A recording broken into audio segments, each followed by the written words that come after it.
하나님의 말씀은 요한복음 5장 37절에서 40절입니다.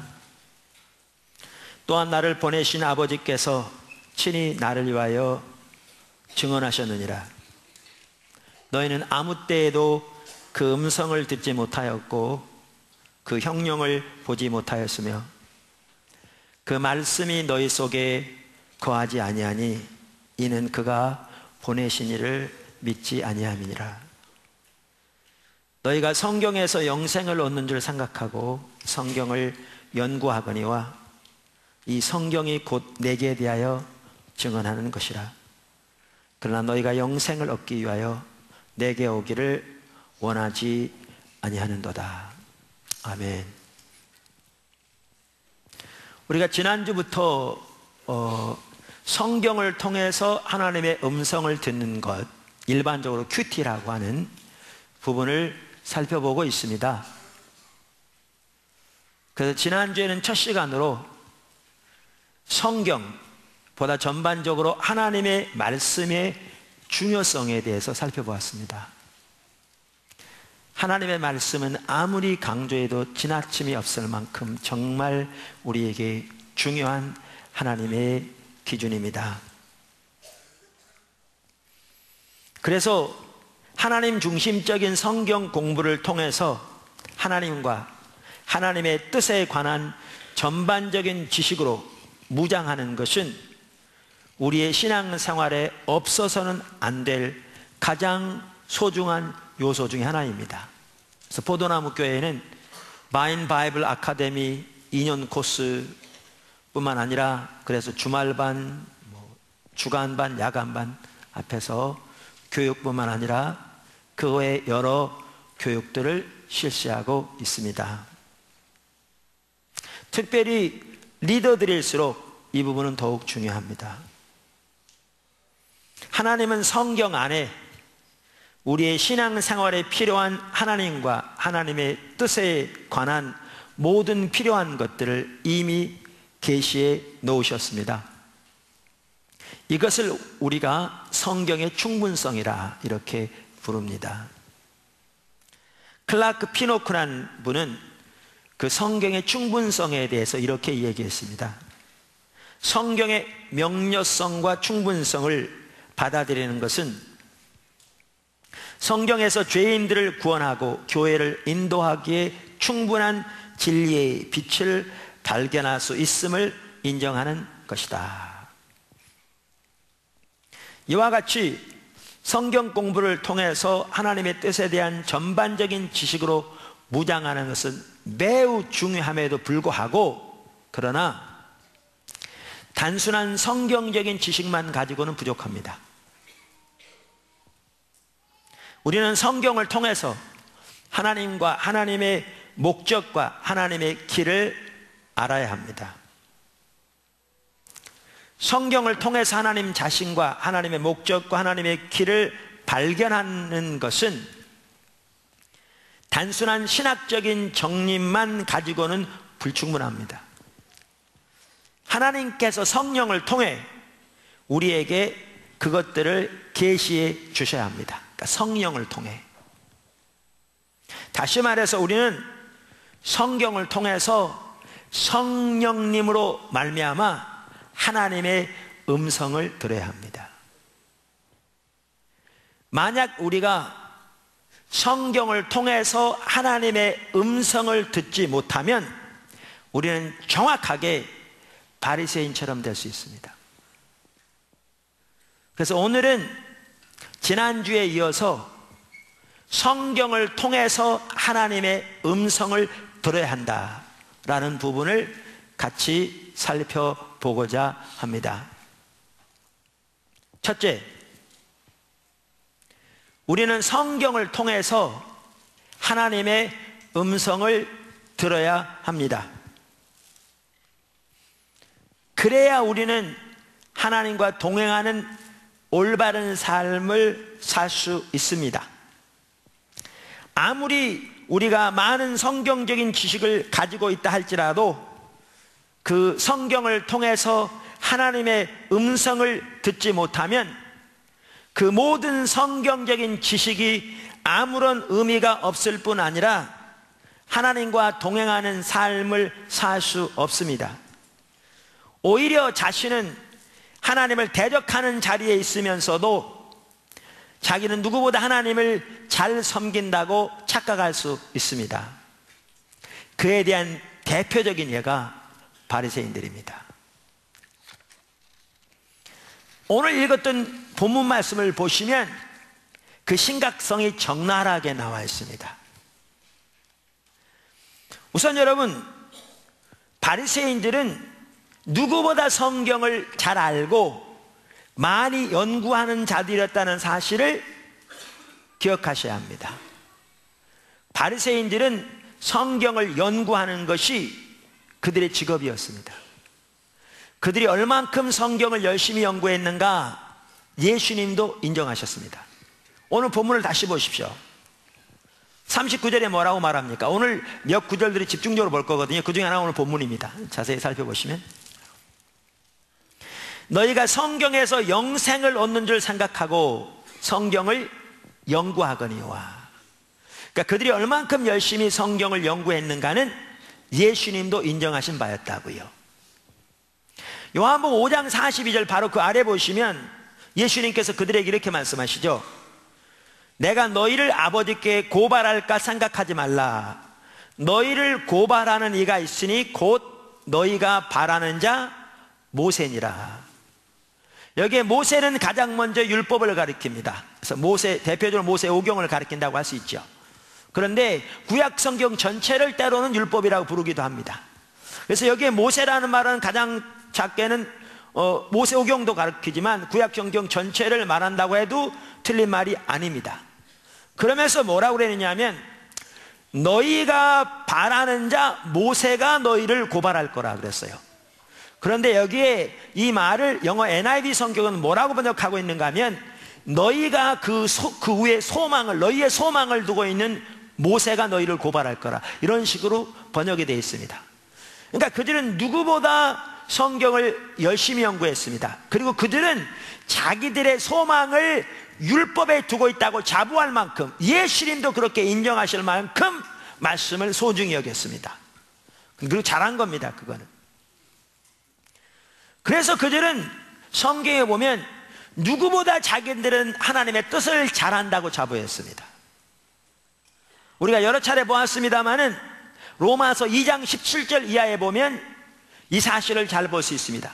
로마서 2장 17절 이하는 사도 바울이 그 당시 유대인들이 자기들을 어떻게 생각하는가를 기록하고 있습니다. 그런데 로마서는 서기 55년에 쓰여져서 예수님 당시와는 불과 얼마 차이가 안 나기 때문에 이것을 보면 예수님 당시의 종교 지도자들이 자신들을 어떻게 생각했을까를 쉽게 볼 수 있습니다. 그러면서 17절 이렇게 말합니다. 유대인이라 불리는 내가 율법을 의지하며, 보십시오, 그들은 자기들이 율법을 의지하며 산다고 자부했습니다. 하나님을 자랑하며 율법의 교훈을 받아 하나님의 뜻을 알고 지극히 선한 것을 분간하며. 그 아래 쭉 보시면 그들은 율법 안에 지식과 진리의 모본이 들어있다고 믿었고 그 율법으로 교훈을 받았기 때문에 자기들은 누구보다 하나님의 뜻을 잘한다고 자부했습니다. 이들이 바리새인들입니다. 이처럼 그들은 성경을 잘 연구했습니다. 성경을 잘 알았습니다. 그리고 그들은 성경을 의지한다고 자부했습니다. 그 위에 소망을 두고 있다고 자부했습니다. 그들은 자기들이 하나님의 뜻을 누구보다 잘한다고 자부했습니다. 그런데 오늘 읽었던 본문을 보십시오. 그들은 하나님의 음성을 한 번도 들어본 적이 없습니다.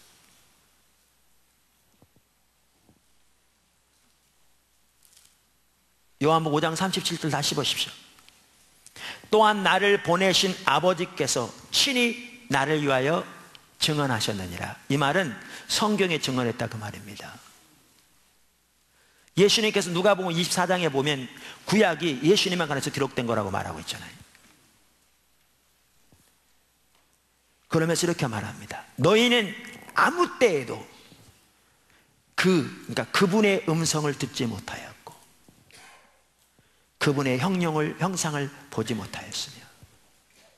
그러니까 그들은 성경에서 영생을 얻는 줄 생각하고 성경을 그토록 연구하고 상고했을지 모르지만, 그들은 전반적으로 뿐만 아니라 성경을 통해서도 하나님의 음성을 한 번도 들어본 적이 없습니다.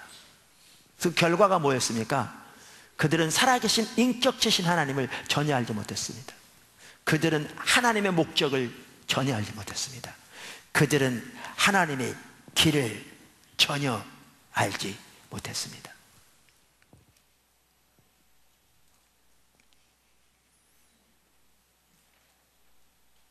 그들은 인격체신 하나님을 전혀 알지 못했습니다.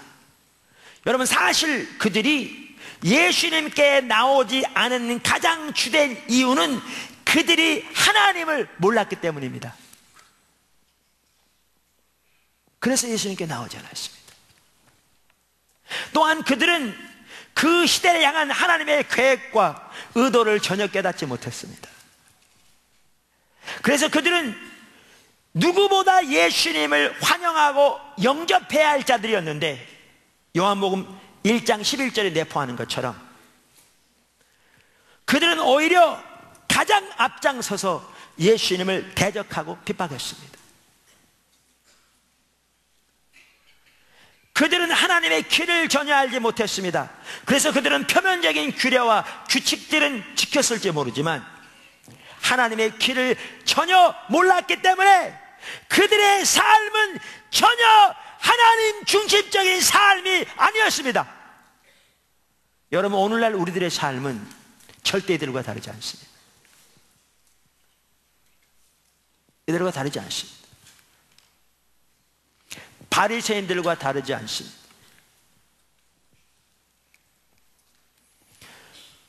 그래서 우리는 하나님의 말씀인 성경을 통해서도 하나님의 음성을 들어야 합니다. 둘째, 초대교회는 성경을 통해서 하나님의 음성을 들었습니다. 사도행전에 보면 이러한 내용들을 잘 볼 수 있습니다. 사도행전 1장 16절과 20절에 보면 가룟 유다가 예수님을 배반하고 떠났을 때 그들은 성경을 통해서 그 가룟 유다를 대신할 사도를 세우는 것이 하나님의 뜻임을 알게 되었습니다.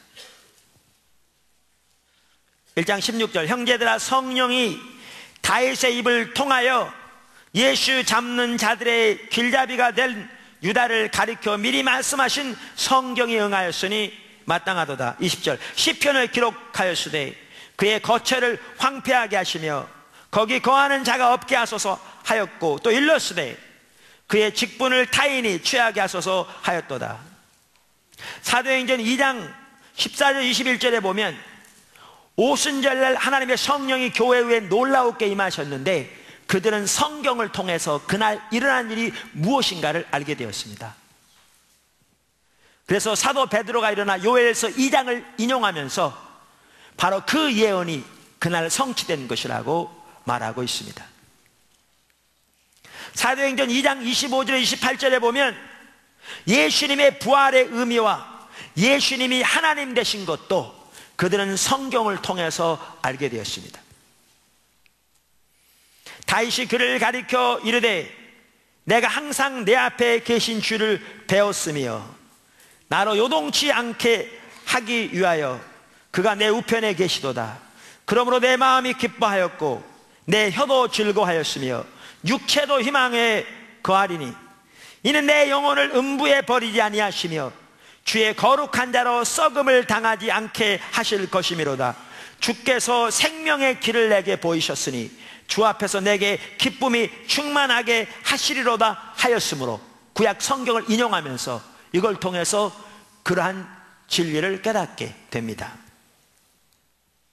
사도행전 2장 35절에 보면 초대교회는 성경을 통해서 앞으로 모든 무릎을 예수님 앞에 꿇게 하실 하나님의 계획을 발견합니다. 이 부분에 대해서 여러분 좀 더 자세히 알기 원하시면요, 제가 쓴 책 하나님의 음성을 듣는 것이라는 책 그 내용 중에 성경을 통해 하나님의 음성을 듣는 법, 그 부분에 가면 이 기록 성경 구절들이 기록되어 있습니다. 그러니까 나중에 그 차례대로 읽어보시면 되겠습니다. 제가 오늘 시간상 빨리 지나가려고 합니다. 사도행전 4장 11절에 보면 초대교회는 성경을 통해 예수님을 통해 하나님의 집인 교회를 세우실 하나님의 계획을 발견하게 되었고, 사도행전 4장 25절에서 26절에 보면 초대교회는 성경을 통해 그들에게 닥친 핍박에 대한 하나님의 관점을 발견하게 되었습니다. 사도행전 7장 49절에서 50절에 보면 초대교회는 성경을 통해 하나님의 성경과 예배에 관한 올바른 이해를 갖게 되었습니다. 거기에 보시면 이사야서 66장 1절과 2절을 인용합니다. 그럼 이렇게 말하죠. 주께서 이르시되 하늘은 나의 보좌요 땅은 나의 발등상이니 너희가 나를 위하여 무슨 집을 짓겠으며 나의 안식할 처소가 어디냐. 이 모든 것이 다 내 손으로 지은 것이 아니냐 함과 같으니라. 여러분, 이건 대단한 겁니다. 왜냐하면요, 그 당시에는 예루살렘 성전이 굳게 서 있었습니다. 정말 화려하고 웅장했습니다. 거기에서 성대한 짐승의 제사가 날마다 하나님께 드려지고 있었습니다. 유대인들은 그것이 하나님께 드린 진정한 예배라고 거기에 뭔가 의식에 몰두했습니다. 이 상황에서 참다운 예배에 대한 하나님의 관점을 초대교회가 발견하게 된 것은 성경을 통해서 발견하게 되었습니다. 사도행전 8장 32절 이하 32절 35절에 보면 예수님의 십자가에 관한 이해도 그들은 성경을 통해서 알게 되었고, 사도행전 13장 47절에 보면 사도 바울은 자신의 소명을 성경을 통해서 더 확실하게 깨닫게 되었을 뿐만 아니라 사도행전 15장 15절 17절을 보면 초대교회는 이방인도 하나님의 백성으로서 부르심을 받았다는 하나님의 계획과 신약의 예배와 복음의 성격에 관한 하나님의 인도를 받게 되었습니다. 사도행전 28장 25절에서 28절에 보면 초대교회는 유대인의 굳어짐과 이방인을 향한 하나님의 계획에 대해서도 성경을 통해서 알게 되었습니다. 이와 같이 초대교회는 중요한 사건마다 고비마다 하나님의 말씀인 성경을 통해 하나님의 음성을 들었습니다. 아멘. 그건 세 번째, 역사적으로 하나님의 사람들은 성경을 통해 하나님의 음성을 들었습니다. 우리는 성 어거스틴이 어떻게 거듭나게 되었는지를 잘 알고 있습니다. 그의 어머니 모니카는 아들의 구원을 위해 오랫동안 기도해 왔습니다. 그러나 그럴수록 아들 어거스틴은 더욱더 곁길로 나갔습니다. 그러던 어느 날 어거스틴은 여전히 불신자로서 어느 정원에 앉아 있었습니다. 그때 그는 어린아이들의 동요 소리를 들었습니다. 들고 읽으라, 들고 읽으라. 처음에 그는 그 소리가 그 근처에 놀고 있는 어린아이들이 부르는 동요 소리라고 생각했습니다. 그러나 그곳에는 어린아이들이 없었습니다. 그리고 그 동요는 전혀 들어본 적이 없는 동요였습니다. 그때 어거스틴은 성경을 펴서 읽으라고 하시는 하늘로부터 온 명령인 것을, 그 소리가 그것인 것을 깨닫게 되었습니다. 그리고 그는 성경을 펴서 그의 서신이 로마서 13장 13절과 14절에 머물게 되었습니다. 그 순간 그의 삶은 영원히 변화되었습니다. 그래서 그는 기독교 역사에서 가장 위대한 신학자 중 하나요, 신앙의 수호자 중 한 사람이 되었습니다. 그 성경 구절은 바로 이 구절입니다. 낮에와 같이 단정히 행하고 방탕과 술 취하지 말며 음란과 호색하지 말며 쟁투와 시기하지 말고 오직 주 예수 그리스도로 옷 입고 정욕을 위하여 육신의 일을 도모하지 말라. 그는 성경을 통해서 하나님의 음성을 들었습니다. 마르틴 루터도 성경을 통해서 하나님의 음성을 들었기에 종교개혁이 일어날 수 있었습니다. 허드슨 테일러, 조지 밀러, 요한 웨슬리 등 수많은 하나님의 사람들이 성경을 통해서 하나님의 음성을 들었습니다. 아멘. 네 번째, 성경을 통한 하나님의 음성과 영적 분별력. 오늘 제가 주제가 성경을 통해서 하나님의 음성을 들어야 합니다 라는 것이라고 말씀드렸습니다. 근데 이게 그냥 지나갈 내용이 아닙니다. 정말 중요한 내용입니다. 그래서 제가 간단하게 전체적인 윤곽을 살펴보고 다시 길이로 돌아오고자 하는 겁니다. 다시 첫 번째 포인트로 돌아가는 겁니다. 그래서 제가 지금까지 빨리 마친 것은 다음에 나오는 내용들을 좀 더 상세하게 살펴보기 위해서 지금까지 빨리 마쳤습니다. 그래서 네 번째, 성경을 통한 하나님의 음성과 영적 분별력. 이 책은요, 달라스 윌라드라고 하는 분이 쓴 하나님의 음성이라는 책입니다.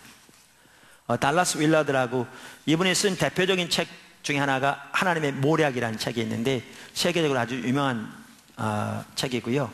정말 귀한 하나님의 사람입니다. 얼마 전에 한국의 그 사랑의 교회에서 초청해서 그 세미나 할 때 제가 가봤더니 백발이 성성한 할아버지시더라고요. 그래서 참 세계적으로 귀하게 알려진 귀한 분입니다. 그분이 오셨길래 제가 그분에 관해서는 알고 있었는데 이 책이 있어서 제가 이 책을 사인해 달라고 했더니 사인해 주면서 자기도 이 책을 아주 좋아한다고 하나님 하면서 그러더라고요. 여러분, 기회 되시면 이런 책 사보세요. 아주 좋습니다. 근데 거기에 보니까 이렇게 말했습니다. 그의 책 22쪽인데, 코미디언 릴리 탐린은 이렇게 묻는다. 우리가 하나님께 말씀드리면 그것은 기도라고 하면서 하나님이 우리에게 말씀하시면 그것은 정신분열이라고 하니 어찌된 일인가?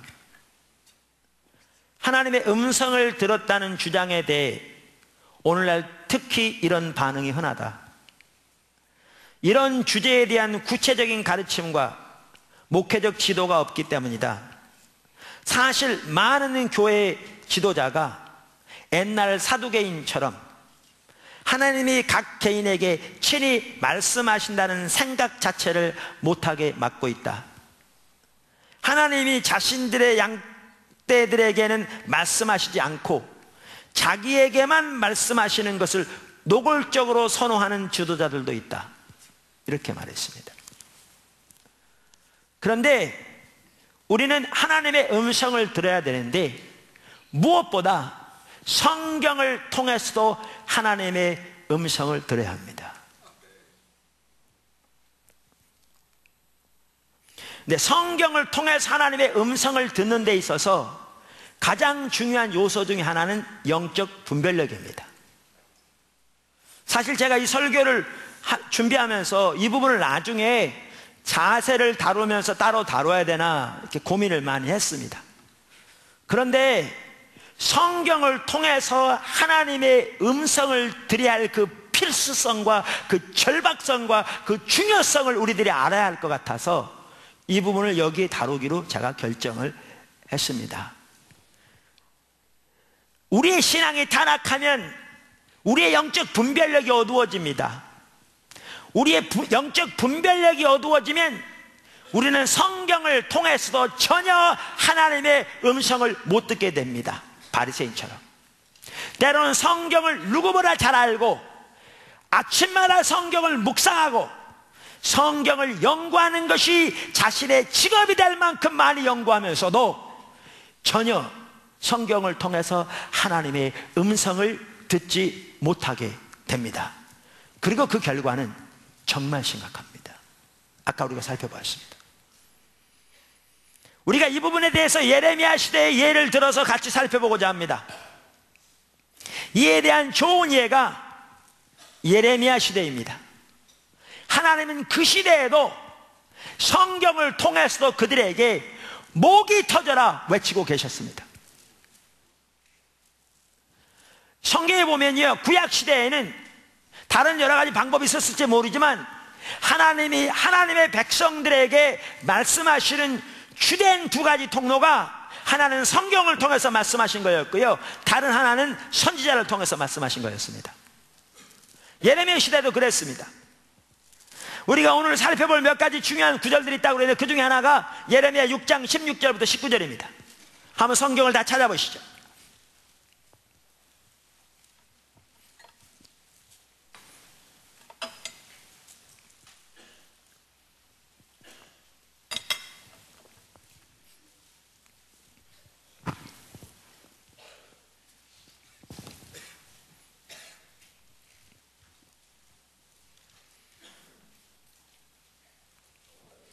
예레미야 6장 16절 19절, 여호와께서 이와 같이 말씀하시되 너희는 길에 서서 보며 옛적 길, 그 선한 길이 어디인지 알아보고 그리로 가라. 너희 심령이 평강을 얻으리라 하나 그들의 대답이 우리는 그리로 가지 않겠노라 하였으며, 내가 또 너희 위에 파수꾼을 세웠으니 나팔 소리를 들으라 하나 그들의 대답이 우리는 듣지 않겠노라 하였도다. 그러므로 너희 나라들아 들으라, 무리들아 그들이 당할 일을 알라. 땅이여 들으라, 내가 이 백성에게 재앙을 내리리니 이것이 그들의 생각의 결과라. 그들이 내 말을 듣지 아니하며, 여기 말이란 말은요 원어에 보면 내 목소리입니다. 저들이 내 목소리를 듣지 아니하며 내 율법을 거절하였습니다.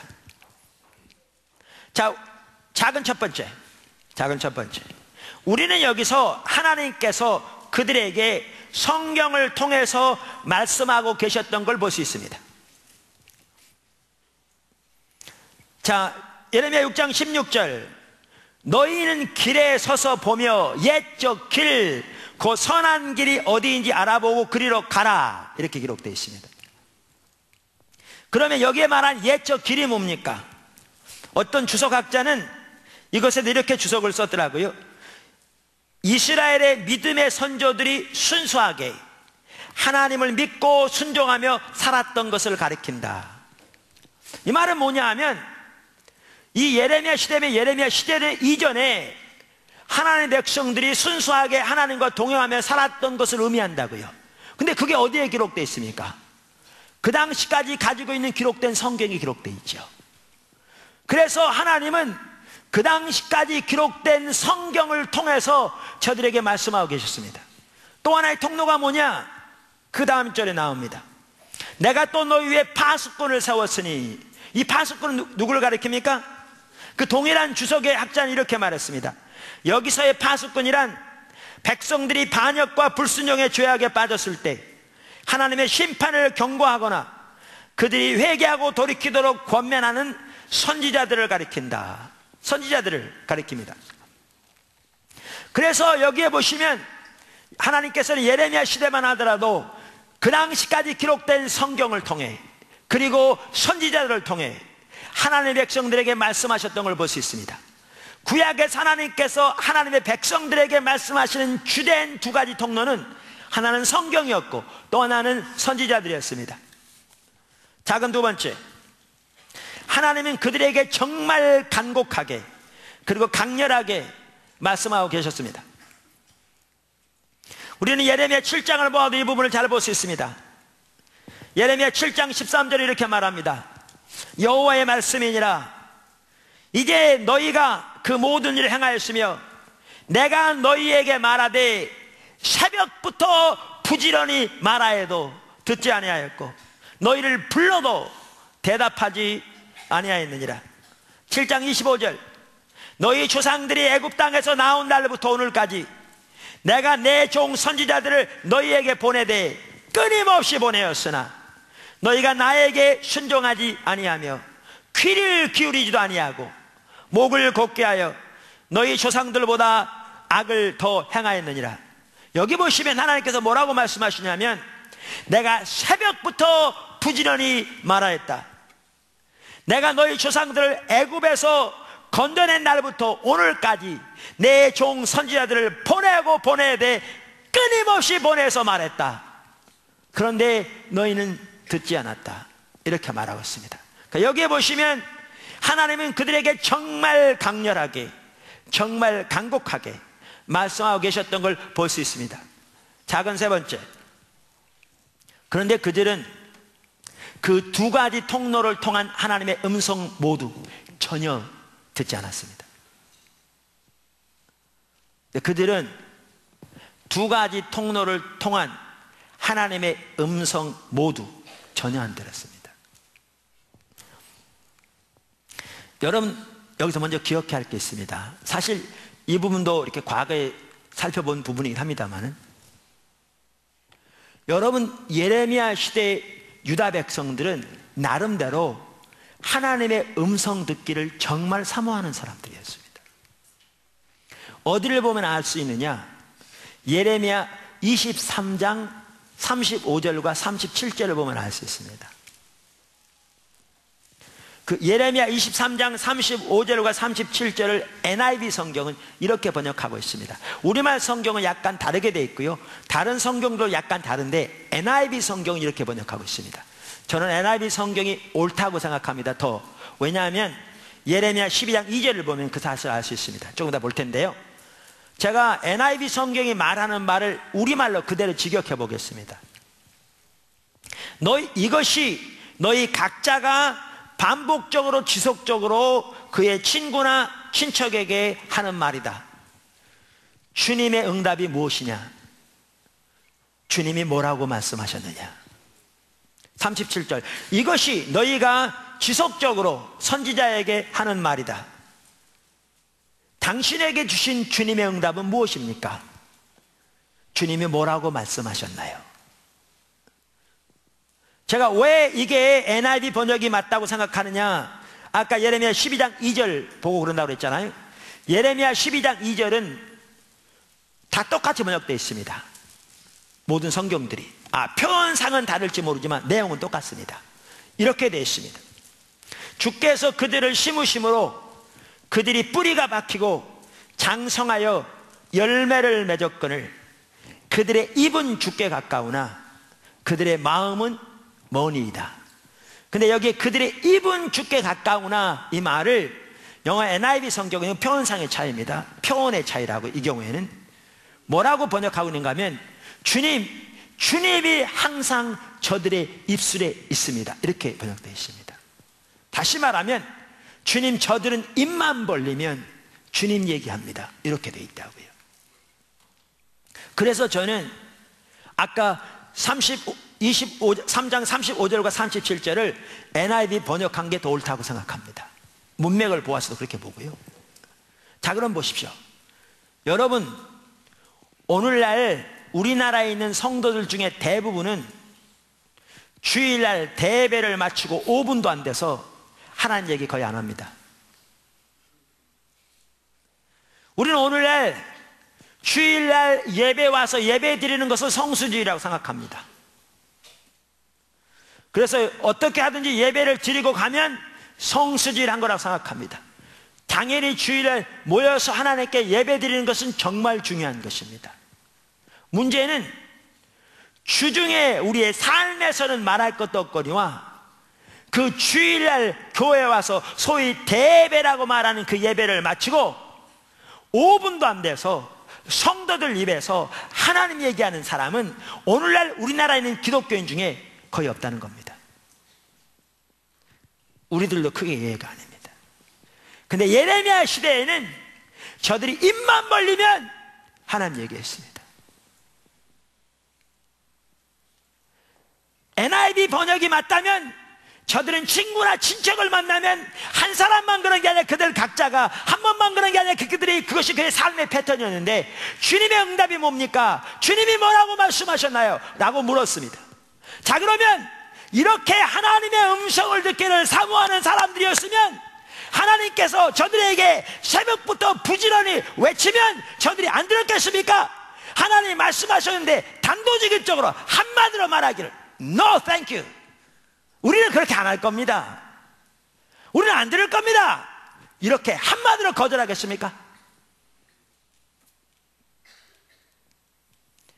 주님이 저들이 거절했다, 듣지 않았다, 기도 안 기울였다, 이런 지하에 거절해버렸다, 이런 식으로 표현한 것은 그들이 입으로 그렇게 했다는 얘기가 아닙니다. 그들이 행동이 그렇게 했다는 겁니다. 그럼 왜 그렇게 한 줄 아십니까? 그들은 그게 하나님의 음성인지 몰랐습니다. 이따 자세히 살펴보겠지만 성경을 통해서 하나님이 말씀하셔도 그들은 성경에서 말씀하시는 바가 무엇인지를 모를 뿐만 아니라 하나님의 관점에서 자신들의 영적인 상태가 어떠한 상태인가를 알지 못하기 때문에 하나님이 새벽부터 목이 터져라 외쳐도 그들은 전혀 들을 수가 없었습니다. 하나님께서 선지자를 보내되 부지런히 보내요. 예레미, 이사야, 예레미야 아무리 말씀하셔도 그들은 그것이 하나님께로부터 온 음성인 걸 몰랐기 때문에 들을 수가 없었습니다. 분별력이 가려지니까 하나님의 음성 못 들은 겁니다. 그걸 두고 하나님이 이렇게 말씀하신 겁니다. 저들이 이런 지하에 거절했다. 저들이 귀도 안 기울였다. 왜요? 실제로 그들의 행동은 그렇게 하고 있었거든요. 하나님은 우리의 행동의 소리를 들으신다고요. 여러분, 그들은 자기들이 하나님께 대해서 그렇게 말하고 있다는 사실도 몰랐을 겁니다. 그들은 자기들이 하나님의 음성을 그렇게 이런 지하에 딱 잘라서 거절하고 있다는 사실도 몰랐을 겁니다. 왜? 그들은 그만큼 하나님의 음성 듣기를 사모했기 때문에. 근데 하나님의 관점에서 그들은 실제로 그렇게 하고 있었습니다. 그것을 두고 이렇게 말하고 있는 것입니다.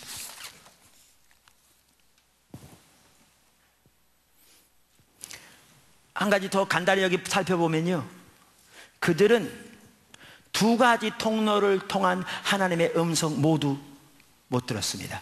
이 두 개가 연결되어 있습니다.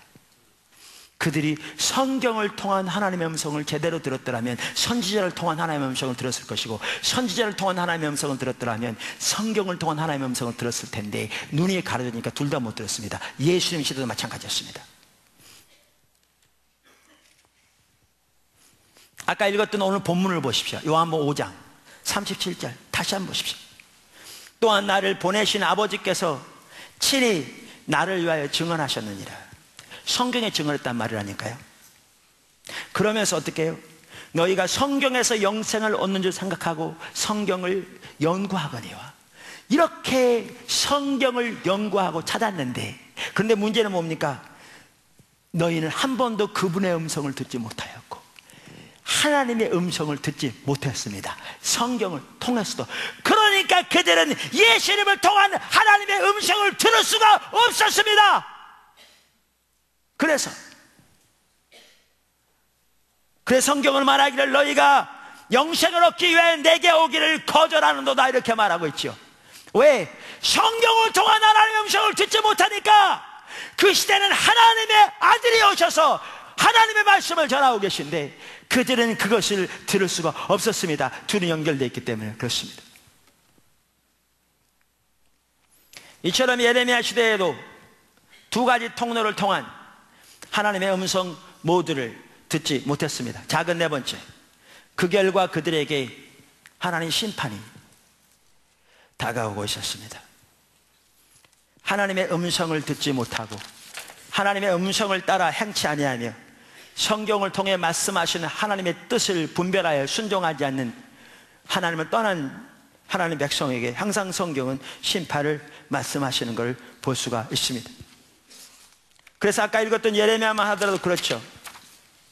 예레미야 6장 18절, 저들이 하나님의 음성을 듣지 않았다고 말하면서 그러므로 너희 나라들아 들으라, 이방 나라들을 말하는 거죠. 무리들아 그들이 당할 일을 알라. 땅이여 들으라.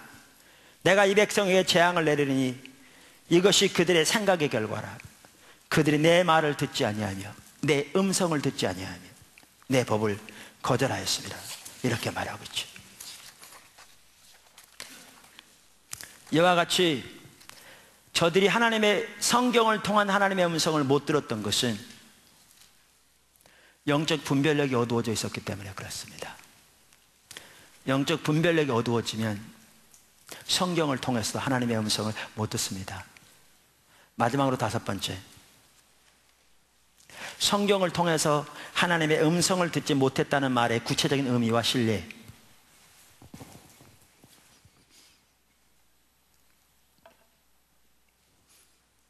마지막으로 다섯 번째, 성경을 통해서 하나님의 음성을 듣지 못했다는 말의 구체적인 의미와 신뢰. 그러니까 아까 바리새인들만 하더라도 성경을 누구보다 잘 알았고, 여러분 서기관들은 바리새인 중에 나왔는데 모세 오경을 암송하는 것이 서기관이 되는 기본적인 자격 요건이었다고 그러잖아요. 그렇게 말씀을 상고했는데 한 번도 하나님의 음성을 듣지 못했다. 그러니까 하나님을 전혀 알지 못하고 하나님의 목적과 길을 전혀 알지 못해서 우리 하나님을 대적했다. 이러한 부분을 살펴봤는데 그게 도대체 무슨 말이냐는 거죠. 어떻게 그런 일이 일어나느냐는 거죠. 아까 예레미야 시대에도 그랬다고 그랬는데 그 일이 어떻게 일어나느냐. 그래서 제가 지금부터 그것에 대한 실제적인 예를 들으려고 합니다. 실제적인 예를. 우리 오늘 아침에 바리새인과 예레미야 시대의 삶을 보았습니다. 그래서 그들의 예를 좀 더 구체적으로 보면서 실제적인 예를 살펴보려고 합니다. 먼저 바리새인들의 예입니다. 예수님께서 유대인들에게, 그 당시 종교 지도자들에게, 그 대표적인 인물들이 바리새인들이었죠. 그들에게 자주 이렇게 말씀하셨습니다. 그 대표적인 한 구절이 마태복음 13장 13절부터 나옵니다. 한번 보십시오. 마태복음 13장 13절에서 15절 제가 읽겠습니다. 그러므로 내가 그들에게 비유로 말하기는 그들이 보아도 보지 못하며 들어도 듣지 못하며 깨닫지 못하면이라. 이사야의 예언이 그들에게 이루었으니 일렀으되 너희가 듣기는 들어도 깨닫지 못할 것이요 보기는 보아도 알지 못하리라. 이 백성들의 마음이 완악하여져서 그 귀는 듣기에 둔하고 눈은 감았으니 이는 눈으로 보고 귀로 듣고 마음으로 깨달아 돌이켜 내게 고침을 받을까 두려워함이라 하였느니라. 자, 여기에 보시면 14절에 예수님께서 뭐라고 그러셨냐면 이사야의 예언이 그들에게, 여기에 그들은 유대인들을 가리킵니다. 종교 지도자들을 가리켜요. 그러니까 대표적으로 바리새인을 가리킨다고요. 이사야의 예언이 그들에게 이루었다, 이렇게 기록되어 있어요. 여러분, 이 말이 무슨 말이라고 생각하십니까? 이 말은 구약에 나오는, 예를 들면 이 구절만 하더라도 이사야서에 나오는 예언이 예수님 당시에 있을 바리새인들을 대해서, 그들에게 대해서 예언한 말이라고 생각하십니까? 아니죠. 이사야 6장에 나온 이 말씀은 하나님이 이사야를 통해 그 시대의 하나님의 백성들에게 주신 말씀입니다. 그런데 이 이사야 시대의 이스라엘 백성들의 영적인 상태나 예수님 시대의 바리새인들의 영적인 상태가 정확하게 일치된다는 거죠. 그럼 이 말은 무슨 말인가? 그 당시 이스라엘 백성들에 대해서 주신 하나님의 말씀인 이사야서가, 이 말씀이 하나님은 이 성경을 통해서 지금 바리새인들에게 목이 터져라 외치고 계시다는 거죠. 바리새인 시대는 이미 이사야서가 하나님의 말씀인 성경으로 인정되고 받아들여졌습니다. 그러니까 하나님은 이 이사야서를 통해서 그들과 정확하게 똑같은 영적인 상태에 있는 바리새인들에게 외치고 계신다는 거죠. 목이 터져라고. 근데 이들의 입장에서 그 말 알아들어요, 못 알아들어요? 전혀 못 알아듣는 거죠.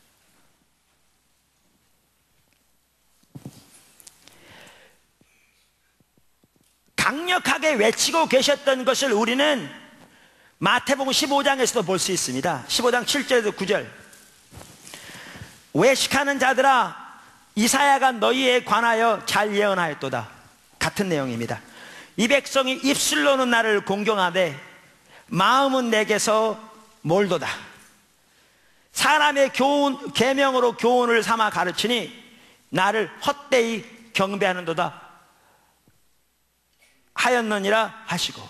이 말은 이 바리새인들의 영적인 상태뿐만 아니라 구체적 그들의 예배 또한 이사야 시대의 이스라엘 백성들과 정확하게 똑같은 상태에 있음으로써 하나님께서 이사야를 통해서 그 시대에 주신 이 메시지야말로 하나님께서 예수님 시대의 바리새인들에게 주시는 메시지라는 거죠.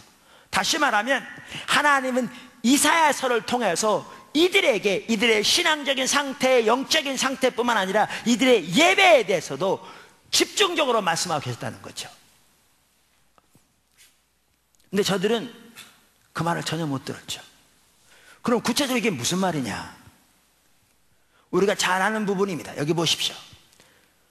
구체적으로 보면 이 말입니다. 이사야서 1장 4절 보십시오. 슬프다 범죄한 나라여, 허물진 백성이요, 행악의 종자여, 행위가 부패한 자식이로다. 그들이 여호와를 버리며 이스라엘의 거룩하신 이를 만홀히 여겨 멀리하고 물러갔도다. 이제 10절부터 보면 그들의 예배에 대해서 나옵니다. 너희 소돔의 관원들아, 여호와의 말씀을 들을지어다. 너희 고모라의 백성아, 우리 하나님의 법에 귀를 기울일지어다. 여호와께서 말씀하시되 너희의 무수한 재물이 내게 무엇이 유익하뇨? 나는 순양의 번제와 살진 짐승의 기름에 배불렀고 나는 숫송아지나 어린 양이나 순염소의 피를 기뻐하지 아니하노라. 너희가 내 앞에 보이려 오니 이것을 누가 너희에게 요구하였느냐? 내 마당만 밟을 뿐이니라. 헛된 재물을 다시 가져오지 말라. 분향은 내가 가증히 여기는 바요, 월삭과 안식일과 대회로 모이는 것도 그러하니 성에 아울러 악을 행하는 것을 내가 견디지 못하겠노라.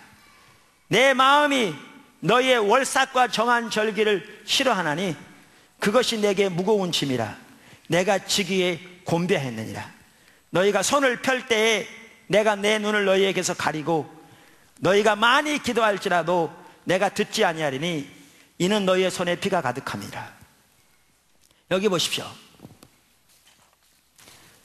우리가 여러 차례 살펴본 것처럼 여기 이 10절 이하만 보더라도 이사야 시대는 성경에 규정한 대로 안식일, 월삭 모든 대회와 절기를 지켰다고요. 하나님께 무수한 제물을 드렸다고요. 많이 기도했다고요. 그런데 하나님이 선지자를 통해서 저들에게 이렇게 강력하게 말씀하시는 거죠. 소돔의 백성, 고모라의 백성, 너희가 하나님 버렸다. 근데 이들이 알아들어요? 못 알아들어요? 못 알아들어요. 하나님이 선지자를 통해서 말씀하셔도 왜 못 알아듣느냐? 분별력이 가려진 겁니다. 이들의 삶에서는 의식은 가득했습니다. 정말 뛰어났습니다.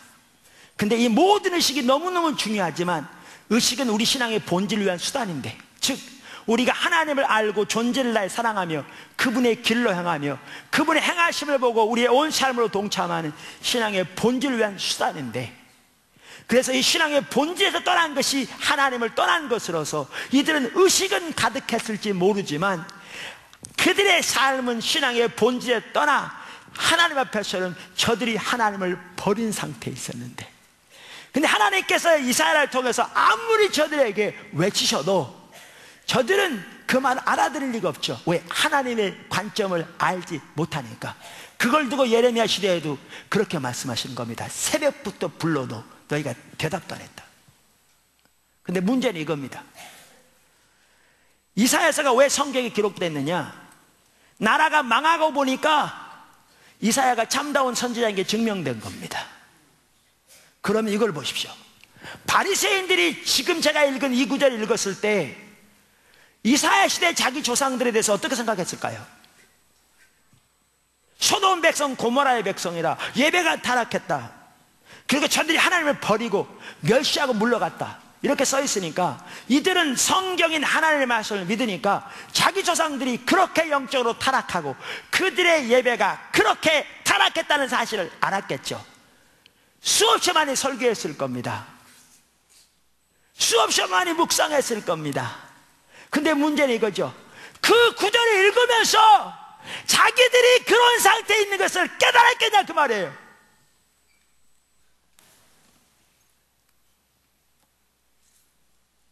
그 구절을 가지고 설교하면서 자기들이 하나님을 버렸고 하나님을 멸시하여 멀리 물러갔고 자기들의 예배가 그와 같이 타락하고 그와 같이 하나님이 증오하신 예배에 불과한 것인가를 그들이 이만큼이라고 생각했겠냐 그 말이죠. 근데 주님은 이사야가 너희에 대해 잘 말하였도다 여러 번 말씀하심으로써 이들의 영적인 상태나 이사야 시대나 정확하게 똑같은 것을 말씀하신 거죠. 이들의 예배나 이사야 시대 예배나 정확하게 똑같은 예배인 걸 말씀하시죠. 다시 말하면 의식은 가득할지 모르지만 하나님과의 친밀한 교제를 떠나 하나님의 의중과 마음도 알지 못한 채 하나님을 거역하고 대적하면서도 삶을 그걸 알지도 못하고 하나님의 길을 떠나 종교적인 의식만 있는 채 그 삶에서는 하나님 중심적인 삶은 떠난 지 오랜, 그래서 그 모든 의식이 아무런 의미가 없는 정확하게 똑같은 상태에 있었는데, 본인들은 이 성경을 가지고 설교하면서도 그게 자기들과 똑같은 상태에 관한 하나님의 말씀인데 자기들에 향한 하나님의 메시지를 이만큼도 못 듣는 거죠. 하나님은 이사야를 통해서 이들에게 목이 터져라 외치고 계신 거죠. 돌아오라고. 너희 예배가 이렇다고. 너희가 지금 소돔의 백성이라고. 너희가 고모라의 백성이라고. 여기서 돌이키지 않으면 심판이 올 거라고. 그렇게 외치고 계신데도 이들은 성경을 암송하고 묵상하고 그걸 가지고 설교하면서도 성경을 통해서 목이 터져라 외치시는 하나님의 음성을 이만큼도 못 듣는 거죠. 왜 못 듣는 거 보세요. 영적인 분별력이 가려지니까. 성경에 말한 것처럼 성경이 말하는 바가 무슨 뜻인지를 모르니까. 그리고 하나님의 관점에서 자기들의 영적인 처지가 어떤 상태인가를 모르니까. 그러니까 하나님이 목이 터져라 외쳐도 이들은 전혀 그 말을 듣지 못하죠. 그걸 두고 주님이 뭐라고 하시냐면, 내가 이렇게 했으나 너희는 이런 지하에 우리는 그리로 행치 않겠노라 하였으며, 내가 이렇게 말하였으나 너희는 이런 지하에 거절하기를 우리는 듣지 않겠노라 하였으며 너희는 내게 귀도 기울이지 않았다. 이렇게 말씀하시는 거죠. 안 보이니까요. 못 듣는 겁니다.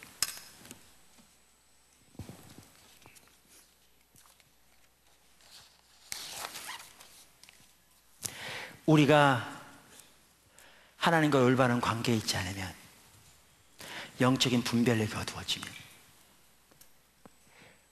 하나님의 말씀을 아무리 잘 알면서도 이렇게 될 수 있습니다. 바리새인들은 정말 하나님의 말씀을 잘한다고 자부한 자들입니다. 근데 그들은 성경을 통해서 하나님의 음성을 전혀 못 들었습니다. 예레미야 시대도 마찬가지였습니다. 그 예만 살펴보고 오늘 설교 마치려고 합니다. 분별력이 가려지니까 말의 의미를 깨닫지 못하고 자신들의 영적인 상태를 하나님의 관점에서 보지 못하니까 하나님이 목이 터져라 외쳐도 못 듣는 겁니다. 이에 대한 좋은 예가 예레미야 7장 11절부터 나옵니다. 그 구절도 꼭 보셔야 할 구절입니다. 예레미야 7장 11절에서 15절. 내 이름으로 일컬음을 받는 이 집이 너희 눈에는 도둑의 소굴로 보이느냐? 보라, 나 곧 내가 그것을 보았느니라. 여호와의 말씀이니라. 너희는 내가 처음으로 내 이름을 둔 처소 실로에 가서 내 백성 이스라엘의 악에 대하여 내가 어떻게 행하였는지를 보라. 여호와의 말씀이니라. 이제 너희가 그 모든 일을 행하였으며 내가 너희에게 말하되 새벽부터 부지런히 말하여도 듣지 아니하였고 너희를 불러도 대답하지 아니하였느니라. 자, 여기 보십시오.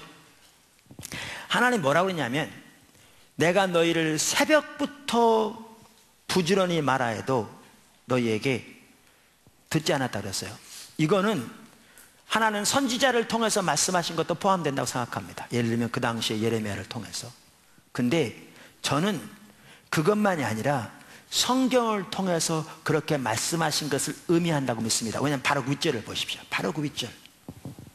그 막 읽은, 너희는 내가 처음으로 내 이름을 둔 처소 실로에 가서 내 백성 이스라엘의 악에 대하여 어떻게 행하는지를 보라 그랬거든요. 이게 무슨 사건을 가리키죠? 엘리 시대에 하나님이 그 심판에서 엘리의 가문 전부 다 심판당할 뿐만 아니라 4만 명 가까이 죽임을 당하고 언약궤 빼앗기고 실로가 다 불타 없어진 그 사건을 말합니다. 그게 어디에 기록되어 있죠? 사무엘상 2장, 3장, 4장에 기록되어 있습니다. 이때까지는 이들이 하나님이 하신 일을 이미 알고 있었을 겁니다. 그렇게 이렇게 말씀하시는 거죠. 다시 말하면 하나님은 사무엘상 2장, 3장, 4장을 통해서 이들에게 말씀하고 계셨습니다. 얼마큼? 새벽부터 부지런히. 그게 포함된다고 믿습니다. 근데 어떻게 했느냐 그들? 듣지 아니하고 불러도 대답지 않았다. 그러면서 그러므로 내가 실로 행함같이 너희가 신뢰하는 바 내 이름으로 일컬음을 받는 이 집 곧 너희와 너희 조상들에게 준 이곳 행하겠고, 예루살렘 성전을 가리킵니다. 내가 너희 모든 형제 곧 에브라임을 자손 온 자손을 쫓아낸 것 같이 내 앞에서 너희를 쫓아내리라 하셨다 할지니라. 여러분, 그러면 실로를 통해서 어떻게 말씀하셨는데요? 여러분, 우리가 잘 아는 대로 엘리 시대에는 제사장들로부터 하나님을 알지 못했습니다. 신앙의 본질에 떠나 있었습니다. 그래서 하나님의 관점에서 그들은 하나님을 버린 상태에 있었습니다. 그래서 이렇게 말하죠. 사무엘상 2장 12절 13절. 엘리 아들들의 행실이 나빠 여호와를 알지 못하더라. 29절 2장. 너희는 어찌하여 내가 내 처소에서 명령한 내 재물과 예물을 밟으며 내 아들들을 나보다 더 중히 여겨 내 백성 이스라엘이 드리는 가장 좋은 것으로 너희들을 살찌게 하느냐. 다시 말해 하나님의 예배를 짓밟았다 그 말이죠. 그러므로 이스라엘의 하나님 나 여호와가 말하노라. 내가 전에 내 집과 내 조상의 집이 내 앞에 영원히 행하리라 했으나 이제 나 여호와가 말하노니 결단코 그렇게 하지 아니하리라. 심판을 말씀하십니다. 그러면서 나는 나를 존중히 여기는 자를 내가 존중히 여기고 나를 멸시하는 자를 내가 경멸하리라. 그러니까 저들이 하나님 멸시했기 때문에 하나님 심판하신다는 거예요. 그래서 사장이 어땠습니까? 저들이 블레셋과 싸워서 4,000명이 죽임을 당하죠. 그래서 진으로 돌아왔더니 장로들이 왜 하나님께서 우리를 블레셋 사람들을 패하게 하셨는고 그러면서 언약궤를 가지고 가자. 그럼 이길 거다. 그래서 언약궤를 가지고 갔는데 3만 명 이상이 죽고 언약궤도 빼앗기고 실로 다 불타 없어지고 엘리 제사장들 아들들 다 죽고 엘리 목이 부러져 죽고 심판이 온 거죠. 자, 이 사건이 기록되어 있습니다. 여기 잘 들으십시오. 예레미야 시대에 그 당시 제사장들, 서기관들, 선지자들, 백성의 장로들, 율법사들, 또 백성들이 이 실로에 있었던 이 내용을 읽을 때, 이런 사무엘상 2장, 3장, 4장 이런 성경을 읽을 때 그들은 자기 조상들의 영적인 상태가 어땠다고 생각했을까요? 무슨 말 아시겠죠? 너무나 타락한 자들, 제사장도 하나님을 알지 못하고 하나님께 드린 예배를 짓밟을 때 저렇게 짓밟고, 그래서 하나님을 멸시했기 때문에 하나님의 심판이 와서 나라가 망한 건 그렇게 그 당시 큰 굴욕을 당하고 언약궤를 빼앗긴 게 심판이 온 게 너무나 당연한. 근데 제 얘기 잘 들으십시오. 그들이 그 구절을 읽을 때 이게 자기들의 모습인 것을 이만큼에 생각했을까요?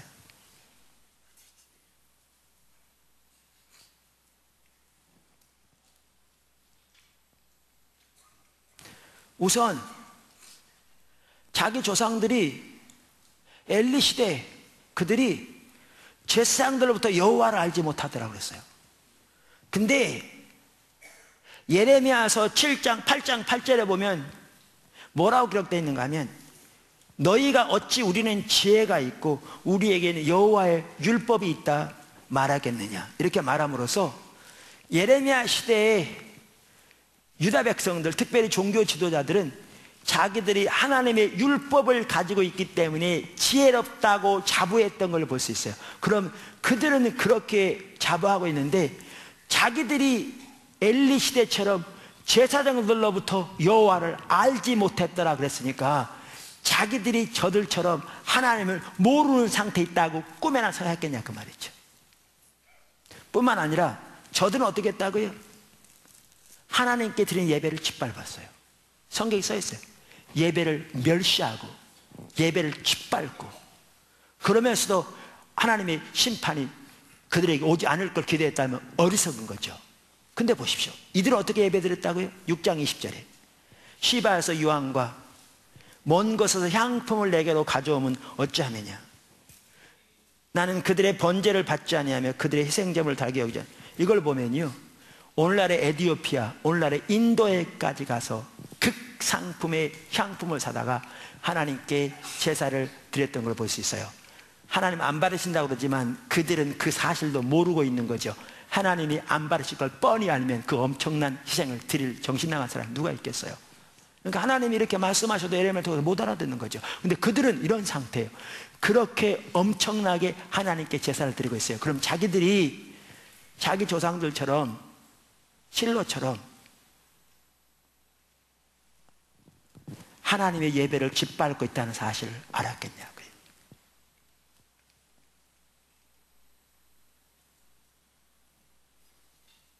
그러니까 그들은 그 구절을 아무리 읽으면서도 그 구절을 통한 하나님의 음성을 못 들었습니다.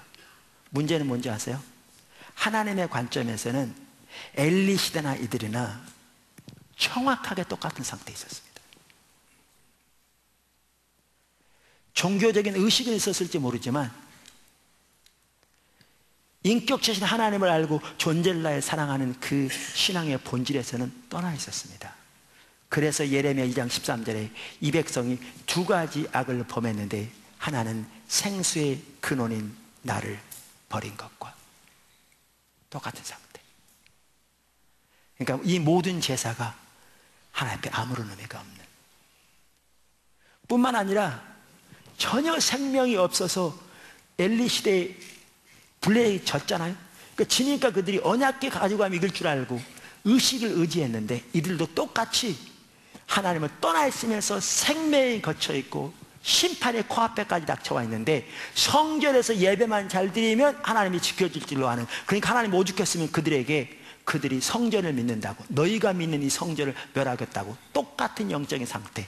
근데 그들은 하나님의 관점에서는 똑같은 상태에 있으면서도 아까 우리가 살펴본 대로 사무엘상 2장과 4장에서 말씀하시는 하나님의 말씀이 무슨 뜻인지를 모르니까, 그리고 자기들의 영적인 상태가 하나님의 관점에서 어떤 상태인지를 모르니까 하나님이 새벽부터 부지런히 성경을 통해 말씀하셔도 그들은 그 말을 무슨 말인지 못 알아듣는 거예요. 안 듣는 겁니다.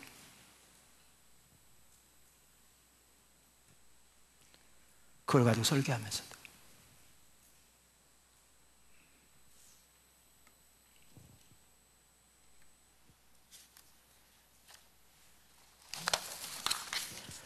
여러분, 무서운 게 뭔지 아십니까? 예수님 시대의 종교 지도자들을 보십시오. 그들은 예루살렘 성전에서 그 엄청난 희생과 제사를 드리면서 자기들의 예배가 예레미야 시대나 엘리 시대처럼 그 예배가 그렇게 타락한 예배였다는 걸 꿈이나 생각했겠어요?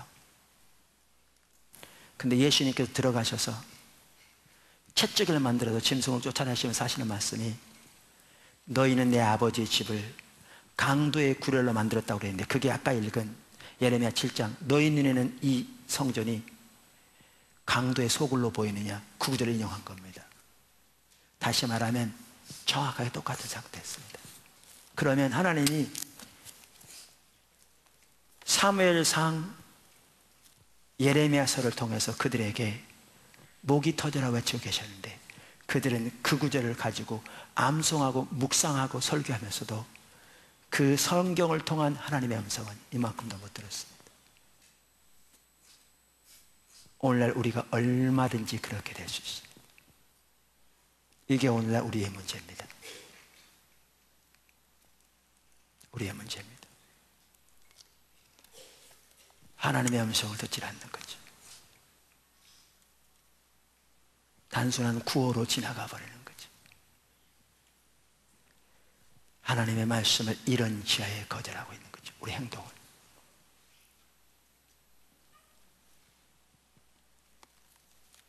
오늘 저는 성경을 통해서 하나님의 음성을 들어야 한다, 이 부분을 살펴봤습니다. 사실 가장 원론적인 부분은 성경이 하나님의 말씀으로서 우리 신앙의 가장 중요한 부분이다, 지난주 살펴봤고, 그런데 그 성경을 통해서도 단순한 이론적인 지식으로 만족해서는 안 되고 성경을 통해서 하나님의 음성을 들어야 한다. 그 부분을 살펴본 거였습니다. 그런데 그 부분이 그렇게 간단한 부분이 아니라는 겁니다. 우리가 이미 살펴본 것처럼 오늘날 우리는 너무나 적지 않게 바리새인처럼 예레미야 씨처럼 똑같은 상태에 있다는 거죠. 때로는 성경인 지식이 뛰어날지 모르지만 목이 터져라 외치고 계시는 하나님의 음성을 전혀 못 듣고 있는. 하나님은 우리가 이런 지하의 하나님의 음성을 거절해버리고 하나님의 음성에는 귀도 안 기울였다고 말씀하시는데 정작 본인들은 자기들이 그렇게 하고 있다는 사실조차도 전혀 모르고 있는, 그 말의 의미가 무엇인지를 모르기 때문에 그런 상태에 빠질 수 있는데, 정말 우리들이 바리새인들이나 예레미야 시대처럼 영적으로 그런 상태에 있는 것이 우리의 현실이라는 거죠. 그래서 이 부분을 좀 더 집중적으로 살펴보겠습니다. 이날 아침에 하나님께서 우리에게 긍휼을 베풀어 주셔서 우리의 마음속에서부터